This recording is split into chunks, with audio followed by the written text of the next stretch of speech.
पिताजी चंपा चाहे मेरा जान क्यों नहीं लीजिए पिताजी, लेकिन मैं आपको भाव तक कभी नहीं मानेंगी पिताजी।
हर दादी राजश्री पोशाक उतार के फटा हुआ कपड़ा पुराना इसको हवाला करे।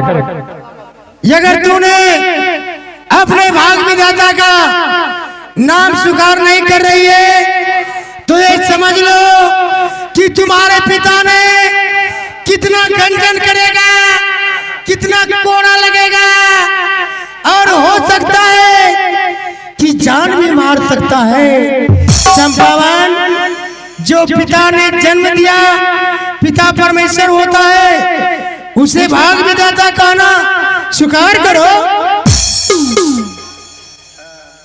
महामंत्री जी, चाहे पिताजी मेरा धर सर से अलग कर दे, पिताजी को मैं कभी भावता नहीं स्वीकार करूंगा।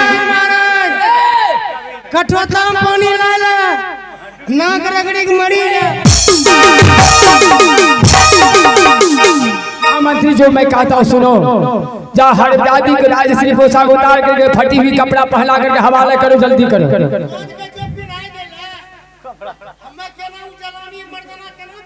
तुम जा करके हाथ में कपड़ा ला करके दो, जा करके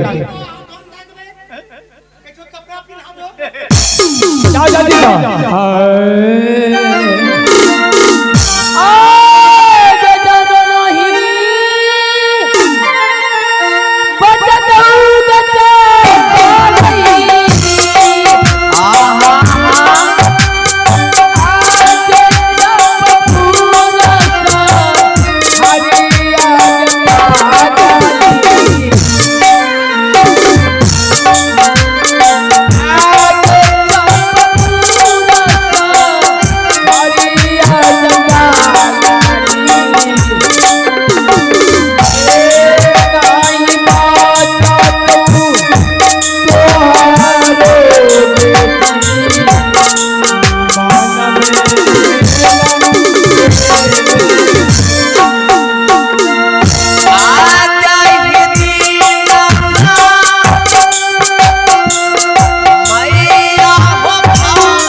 अभी आप